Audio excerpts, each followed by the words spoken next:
Assalamualaikum warahmatullahi wabarakatuh. Apa kabar anak-anakku sekalian? Mudah-mudahan kalian semuanya dalam keadaan sehat walafiat dan selalu semangat belajar.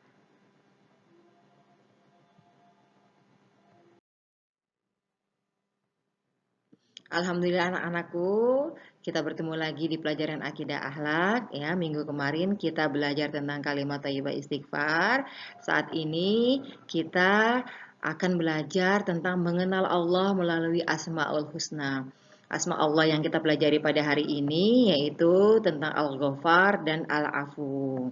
Mudah-mudahan apa yang kita akan pelajari Allah mudahkan dan kita bisa menerapkannya dalam kehidupan sehari-hari.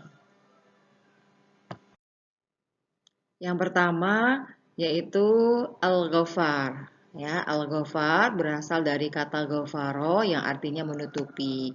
Al-Ghafar bermakna Allah Maha Pengampun. Ya, Allah Maha Pengampun dan Allah menutupi dosa hamba-hambanya karena kemurahan dan keluasan ampunannya. Ya, Allah juga menganugerahkan sifat penyesalan kepada hambanya sehingga sifat penyesalan itu bisa menjadi obat penawar sekaligus penghapus dosa. Kata Al-Ghaffar atau kata Ghafar disebutkan dalam Al-Quran sebanyak 5 kali. Ya, di antaranya terdapat dalam surat Nuh ayat ke-10, Bismillahirrahmanirrahim, Faqultu astaghfiru rabbakum innahu kana ghaffara. Maka aku berkata kepada mereka, mohonlah ampunan kepada Tuhanmu, sesungguhnya Dia Maha Pengampun. Dalam surat lain, yaitu dalam surat Toha ayat 82, Allah berfirman, wa inni laghaffarul liman taba wa amana wa amila sholihan tsumma dan sungguh aku Maha Pengampun bagi hambanya yang bertaubat, beriman, dan berbuat kebajikan, kemudian tetap dalam petunjuk. Anak-anakku, tentunya kita sudah tahu bahwa Allah adalah Al-Ghaffar. Allah Maha mengampuni kesalahan dan menutupi kesalahan hambanya. Allah juga Maha mengampuni dan menutupi dosa hamba-hambanya. Apa itu dosa? Dosa adalah perbuatan yang melanggar perintah Allah dan Rasul-Nya. Dosa juga berarti melakukan hal yang tidak dihalalkan. Ya. Nah, dosa juga merupakan sesuatu yang dapat mengganggu pikiran dan hati seseorang. Ya, perasaan tidak tenang dan selalu merasa bersalah itu merupakan bagian bahwa manusia telah melakukan dosa atau kesalahan. Anak-anakku, manusia itu sering melakukan dosa atau kesalahan. Nah, dengan sifat Al-Ghafarnya Allah, maka Allah akan mengampuni dan menutupi dosa dan kesalahan manusia. Ya, termasuk kita di dalamnya ya. Nah, tentunya dengan orang itu atau manusia itu mau bertobat, mau memohon ampun kepada Allah Subhanahu wa taala. Anak-anakku, kesalahan yang dilakukan seseorang itu seringkali Allah tutupi. Dan baru pada kesalahan yang kesekian kalinya Allah perlihatkan sehingga diketahui oleh orang lain. Contohnya nih ya, contohnya adalah seorang koruptor. Koruptor itu adalah orang yang mencuri. Ya, nah bisa jadi seorang koruptor itu mencuri lebih dari sekali. Ya, pada waktu sekali dia mencuri, Allah tutupi kesalahannya. Kemudian dia melakukan lagi kesalahan itu, dia mencuri lagi, hingga pada akhirnya Allah buka dan Allah perlihatkan kesalahannya. Ya, sehingga kesalahannya itu, hasil korupsinya itu diketahui oleh orang lain. Nah, untuk apa Allah membuka kesalahannya? Ya, Allah membuka kesalahannya diawali dengan menutupi keburukannya itu adalah Allah ingin memberikan kesempatan kepada orang itu untuk bisa memperbaiki diri, bertobat dan memohon ampun kepadanya. Anak-anakku, tentunya kita ingin sekali mendapatkan ampunan dan maaf dari Allah Subhanahu wa taala. Kita ingin sekali Allah mengampuni dan menutupi segala dosa dan kesalahan kita. Nah, berikut ini ada cara meneladani dan membiasakan makna Al-Ghafar dalam kehidupan sehari-hari. Yang pertama, yaitu memaafkan kesalahan orang lain yang telah menyakiti perasaan kita, atau apabila kita berbuat salah, kita yang memberi maaf atau kita yang minta maaf kepada orang lain, ya.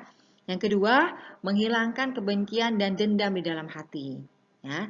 Yang ketiga, menghindarkan diri dari prasangka buruk. Prasangka buruk itu artinya suudzon, ya. Itu adalah perbuatan dosa. Untuk itu kita berusaha untuk bisa menghindarkan diri dari prasangka buruk. Yang keempat, yaitu mencari-cari kesalahan orang lain. Memang mudah ya mencari kesalahan orang lain, tapi sulit mencari kesalahan diri sendiri. Untuk itu kita belajar untuk tidak mencari-cari kesalahan orang lain. Yang kelima, yaitu tidak membuka aib orang lain. Karena setiap orang pasti ada aibnya, kita pun banyak aibnya. Ya, untuk itu kita tidak membuka aib orang lain. Yang keenam, yaitu tidak menggunjing. Menggunjing itu artinya membicarakan keburukan orang lain. Kemudian tidak memfitnah atau menyakiti orang lain. Asma Allah yang kedua yang akan kita pelajari yaitu Al-Afu. Secara bahasa, Al-Afu artinya menghapus, menghilangkan sampai akar dan memaafkan. Ya, dalam hal ini Al-Afu artinya Allah Maha Pemaaf. Allah Maha memaafkan kesalahan hambanya dengan menghapus dosa dan menghilangkan dosa-dosa hambanya. Allah tidak menimpakan hukuman atau sanksi kepada hambanya. Nah, Al-Afu di sini Allah memaafkan kesalahan hambanya dengan tidak menyegerakan hukuman. Ya, contoh ya. Kita perhatikan contohnya. Ya, kita misalnya melakukan dosa. Nah, ketika kita melakukan dosa, Allah tidak langsung memberikan hukuman. Ya, andaikan setiap kita melakukan dosa, Allah langsung memberikan hukuman dengan memberikan satu tanda atau titik hitam ke muka kita atau ke anggota tubuh kita. Maka bisa dibayangkan berapa banyak dosa yang kita lakukan dari kecil hingga kita dewasa. Kemudian ketika kita melakukan dosa, Allah tuliskan atau Allah berikan tanda titik hitam, maka bisa jadi tubuh kita akan penuh dengan titik hitam. Ya, dengan maha luasnya ampunan Allah, dengan sifat Allah Al-Afu yang maha memaafkan kesalahan dosa hambanya, maka Allah tidak segerakan apa yang kita lakukan itu hukumannya. Tapi Allah akan simpan, Allah akan tulis dan nanti akan kita pertanggungjawabkan. Ya. Kemudian Allah akan memberikan maaf kepada siapapun yang ia kehendaki. Kemudian Al-Afu juga Allah telah banyak memaafkan kesalahan hambanya tanpa mereka minta. Jadi Allah begitu luas ampunannya, Allah sangat memaafkan banyak hamba-hambanya yang berdosa. Masya Allah, ya mudah-mudahan kita bisa menerapkan itu. Seorang hamba yang meneladani sifat Al-Afu, pasti ia akan selalu memohon ampun kepada Allah dari setiap kesalahan yang dilakukan, dimanapun dia berada, dan memaafkan kesalahan orang lain bahkan sebelum diminta, serta tidak mudah marah dengan perilaku buruk orang lain. Lalu bagaimana dengan kita? Apakah kita sudah mampu memaafkan kesalahan orang lain apabila orang lain melakukan salah, atau kita sudah mampu minta maaf, ya, mengakui kesalahan kita apabila kita melakukan salah kepada orang lain. Ya, dengan mempelajari sifat Al-Afu ini mudah-mudahan kita bisa ya, kita berusaha bisa memaafkan atau minta maaf kepada orang lain jika kita melakukan kesalahan. Anak-anakku, mari kita pahami perbedaan Al-Ghafar dan Al-Afu. Secara sekilas mungkin hampir mirip ya antara Al-Ghafar dan Al-Afu, sama-sama mengampuni dan memaafkan. Tapi ada sedikit perbedaannya ya. Al-Ghafar di sini Allah Maha Pemberi Maghfirah. Apa itu maghfirah? Maghfirah adalah ampunan dosa, tapi dosa itu masih ada.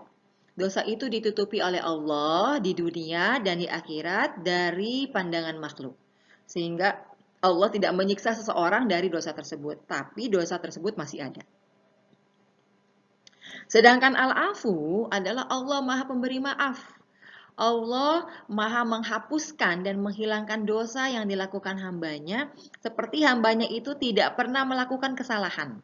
Jadi benar-benar bersih dihapus dari kesalahan. Jadi, pemberian maaf itu lebih istimewa. Al-afu itu lebih dari al-ghafar. Ya, demikian ya. Boleh jadi kita melakukan dosa-dosa kecil seperti tidak banyak beribadah atau yang lainnya, maka di padang mahsyar nanti akan mendapati Allah sebagai Maha Pengampun atau Al-Ghafar. Nah, dosa-dosa itu akan diperlihatkan dan kita disuruh untuk mengakuinya. Berbeda jika kita melakukan dosa, lalu kita bertobat dan kita giat ibadah, maka di padang mahsyar nanti kita memperoleh maafnya Allah atau kita memperoleh eh, pemberian maaf dari Allah. Maka Allah yang Maha Pemaaf tidak lagi menyebut kesalahan-kesalahan kita karena sudah dihapuskan. Anak-anakku, hikmah kita mempelajari sifat Al-Ghafar dan Al-Afu ini yaitu yang pertama, kita mudah memaafkan kesalahan orang lain dalam kehidupan sehari-hari. Kemudian, kita terdorong untuk terus membaca istighfar. Ya, jadi Allah sebenarnya memberikan solusi. Allah tahu bahwa manusia itu pasti banyak melakukan kesalahan. Untuk itu kita didorong untuk terus memohon ampun kepada Allah, salah satunya dengan banyak membaca istighfar. Kemudian yang ketiga, kita dianjurkan tidak pernah berputus asa terhadap rahmat Allah. Yakin bahwa ampunan, maaf Allah begitu luas sehingga setiap kali kita melakukan dosa atau kesalahan atau dosa yang banyak kita lakukan itu pasti Allah akan ampuni asalkan kita mau bertobat, memohon ampun kepada Allah Subhanahu wa taala. Anak-anakku, semoga kalian bisa meneladani sifat Al-Ghafar dan Al-Afunya yang telah Allah contohkan kepada kita. Mudah-mudahan ilmu yang kita pelajari ini bisa bermanfaat. Selain kamu tahu materinya, tahu teorinya, kamu juga bisa menerapkan dalam kehidupan sehari-hari. Sehingga kita menjadi hamba-hamba Allah yang senantiasa beristighfar, senantiasa memohon ampun dan ridho dari Allah Subhanahu wa taala sehingga kita bisa selamat di dunia dan di akhirat. Terima kasih atas perhatiannya. Kurang lebihnya Ibu mohon maaf. Wassalamualaikum warahmatullahi wabarakatuh.